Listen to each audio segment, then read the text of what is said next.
morning, Tottenham fans. I hope this international break has really helped your mental health as we don't have to be stressed about Spurs for a little while. Today, in this video, I want to talk about narratives. Now, I feel that some narratives have been over-exaggerated to push towards the agenda of making Ange look bad. Now, if you're Ange in, Ange out, it's up to you. I can understand both sides of the argument. So this is not to try and convince you to be Ange in, and I'm not trying to say that Ange should be out either. What I'm trying to say is I'm going to put a little bit of context into these narratives just to even it out a little bit, just to show you that these narratives are not all what they seem. So let me get into that and then you'll understand what I'm saying. So first narrative I want to talk about, it comes into my comments a lot, and as much as I love replying to everybody, I seem to repeat myself a lot. So I thought I'd put a video out there just to explain what I say in my comments, and I still will reply to all you guys, but I just wanted to get this out there. So the narrative number one is Ange has done nothing since the first 10 games. Now, let me put a little bit of context into that. After the Chelsea game, which, by the way, we lost 4-1, we lost Romero and Udogie to suspension, we lost Maddison and Van der Ven, arguably our four most influential players at the time. We then went on to lose 3 of the next 4 games, which 3 of those games that we lost, we were actually winning, and I think one of them we lost in the last minute. And the game that we drew was with Manchester City, 3-3, with Emerson Royale and Ben Davies at centre-back. Now, that narrative that says Spurs went on a downward spiral after this is untrue, because after those 5 games that I've mentioned, Chelsea, West Ham, Villa, City, after that we went on a run of, we played 18 games and we won 11 matches out of those 18 games. That's a 61% win rate. We then capitulated at the end of the season. We was away to Newcastle at St James's Park, away at Stamford Bridge against Chelsea, and away at Anfield, and at home to Arsenal. All 4 were in a row. 3 of those games when we've got a good team, we struggle against. How many times we won at Anfield with any team? How many times we won at Stamford Bridge with any team? St James's Park is a very tough place to go, and Arsenal is obviously a North London derby. We played them all in a row.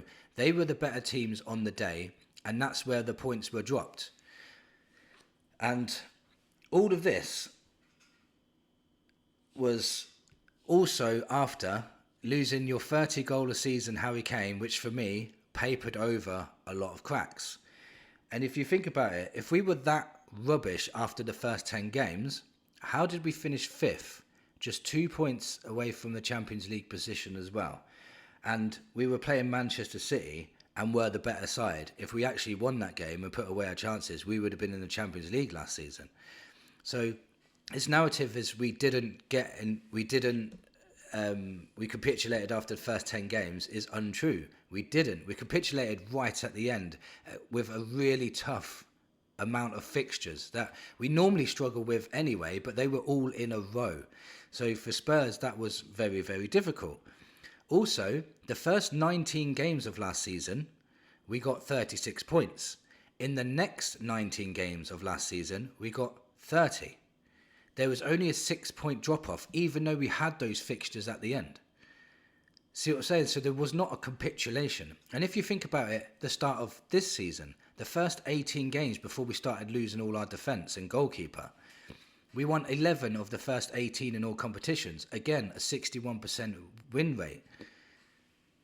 We did not drop off until these injuries really affected our season. That's when it started getting really bad. Yes, to even it out, we've had poor performances against Ipswich and Palace in that time. So I'm not trying to completely say everything's perfect. It's not. We can do better. But what I'm trying to say is put context into that actual narrative saying we've slipped off since after 10 games. We haven't. It's been quite consistent until that last little bit at the end of the season, and then when we got injuries this season. So it's been not too bad. Anyway, you can have your own thoughts on that. I'm just trying to even out, put a bit of context into the actual narrative, not trying to change anyone's mind here. So the next narrative, Ange don't improve players. Now, for me, I would say Kulusevski's improved massively this season. Ange was the guy that sprang him into the middle and played him in the number 10 role. No other manager done that. Conte didn't do it. Kulusevski, before his injury, was arguably one of our best players, especially towards the beginning of the season when we had a fully fit squad and he could be rotated. He was definitely one of our best players. Towards that time, in that 2-month period when we had lots of injuries, yes, he dropped off because he was playing 2 games per week, and his game is literally pressing and winning the ball back and setting up goals, and he just couldn't do that consistently 2 games per week.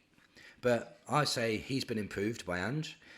Beauvais, for me, definitely improved this season. If you want to talk about it just from the beginning of the season to now, beginning of the season, he was very raw, giving the ball away a lot, making stupid decisions, tackling wise, getting lots of yellow cards. Look at him now, one of our best midfielders. Can Ange get credit for that? He probably won't. Then you've got Archie Gray. Beginning of the season, he was the same, giving the ball away a lot. In his defence, he was being played out of position, so he had to adapt. But he is now, for me, I would put him in our midfield with Beauvais instead of Basuma and Bentancur, because he's improved that much this season. And finally, I say another player he's improved, in my opinion, is Jed Spence. Now, everyone can say Jed Spence was already good, which I think he was good too, but I think Ange has improved him mentally. Conte did not want to play him at all. He said he had an attitude. When he went on loan, they said he had attitude problems there. He was turning up late for training. Now, Spence is one of our best players under Ange Postecoglou. Will he get credit for improving him? Probably not. But I just wanted to put in the context about people saying he doesn't improve players. That's 4 I've mentioned. You might want to add more into that. You could even say Johnson hasn't improved as a player, but his numbers have improved goal scoring wise. 14 this season compared to 5 last season. So that's increased in the Ange system. But again, performance wise, I wouldn't say he's improved. So then the rest of the squad as well have been injured for most of the season. So is it fair to say he hasn't improved players when they're not even playing? How can he improve players that are not playing? If you want to even it out as well, you can say that Basuma has digressed and so has Bentancur. But if you want to look at that narrative again and say, hold on a minute, Conte didn't like Basuma either. Maybe he saw something that he didn't like in Basuma.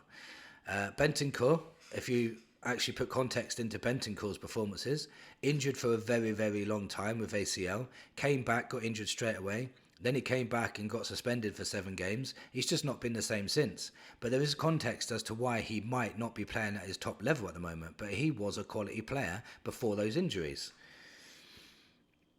So, all in all, that's 2 narratives I've just covered. What narratives do you want me to cover? I might do another video on narratives. But for me, if you just put a little bit of context and a little bit of research into what's actually happening and why, it's not as bad as just saying Ange has been rubbish since 10 games. It's easy to say that. But what I've just explained today proves he wasn't rubbish from that time on. And remember, last season as well, in his first season, finishing 5th, and it was his first season adapting to the Premier League without Harry Kane. But he won't get no credit for that because everyone just says he was rubbish after 10 games, and it's not fair, I don't think, in my opinion. So, other narratives have been squashed already. Remember the narrative that Spurs can't defend corners? Now they're defending corners. Does Ange get credit for that? No. He only gets beaten with a stick when these new narratives come out, and I just wanted to even it out a little bit. That's all I wanted to do. It's part of my job. I do this just to, give something to talk about for us fans, especially on the international break. Let me know your thoughts in the comments, and thank you for watching, and come on you Spurs.